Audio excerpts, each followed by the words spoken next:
to be the first lady who embraced Islam, and being the wife of Prophet sallallahu alaihi wasallam, and actually being the mother of Sayyidatu Nisa al-Alameen, Fatimatu Zahra salamullahi alayhima.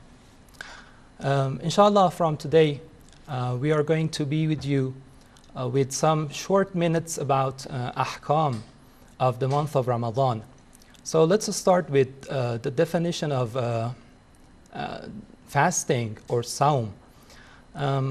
Actually, according to the words of ulama and fiqh, fasting is to abstain or refrain from the invalidators of sawm, actually from the Fajr till Maghrib, and it has to be with the intention to obey the order of God. So inshallah, we will speak about the discussion of intention in other sessions more, but let's start with the types of fasting. Actually, we have 4 types of fasting: obligatory and mustahab and makruh, and the last one is haram or forbidden. As for the instances of obligatory fast, we can say as the first one, and we all know, is the fast of the month of Ramadan, that we are in it, and we ask Allah subhanahu wa ta'ala to accept our deeds in this holy month. Second, we can mention the qada fast, and that is the one who actually was not able to offer his duty in its due time, has to, let's say, make up the fast after the Ramadan. The third one is the kafara fast, and that is the punishment for the deliberate invalidating of the fast, and let's say for those who didn't offer it in the Ramadan, or they had the nadhr fasting and they didn't actually offer it. The fourth one is the parents' qadha fast, and actually we can say that the ulama, the maraja, are unanimous about the qadha fast of the father. And with regards to the mother, everyone has to refer to his own marja. Usually the maraja have precaution in this way, and so anyone who wants to know more about the qadha fast of mother has to refer to his own marja. As for the fifth one, we have the mustahab fast, which became obligatory due to nadhr or promise or swear.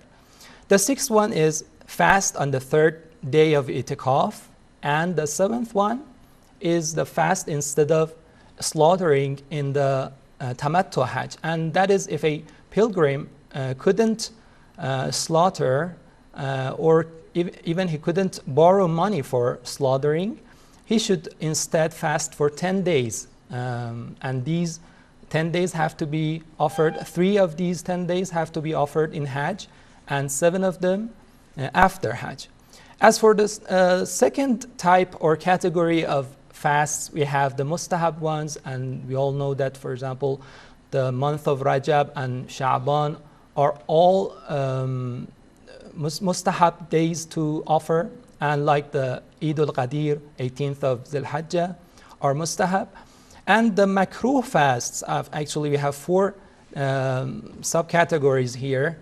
We can say the fast of the day of Ashura is one of the makruh fasts, but the maraja have said that it is good to abstain from invalidators or drinks and foods from Fajr till the evening without the intention of fasting. The second makruh is the fast of a guest without the consent of the host. The third one is fast of a day that one doubts whether it is the Arafah or the Eid al-Adha. And the fast of Arafah is the last one if it will make you weak and it doesn't let you to offer the mustahab a'mal of this day. As the last category, we have the haram fast, which is actually the fasting of a day. We have, for the haram fast, we have the fast of Eid al-Fitr and Eid al-Adha.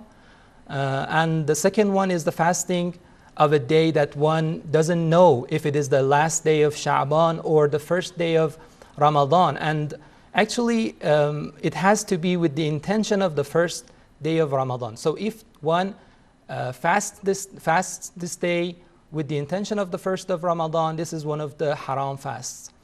And the third one is the silence fast. In Islam, we do not have silence fast. The fourth one is Wisal fast, and that is to continue the fast for a 24 hours or 2 consecutive days with the intention of fasting, actually.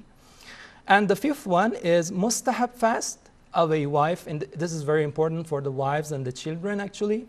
The mustahab fast of a wife in case it violates the rights of the husband, and the mustahab fast of a child in case it hurts or annoys the parents.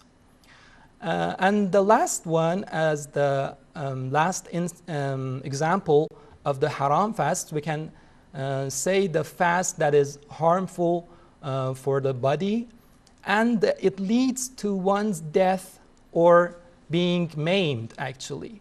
It is haram to fast for this person, but even if it doesn't lead to these, and for example, he knows that it will, it is harmful for him, and or it may increase his sickness, and it will, it is actually not correct and not sahih. Thanks for watching. Wassalamu alaikum wa rahmatullahi ta'ala wa barakatuh.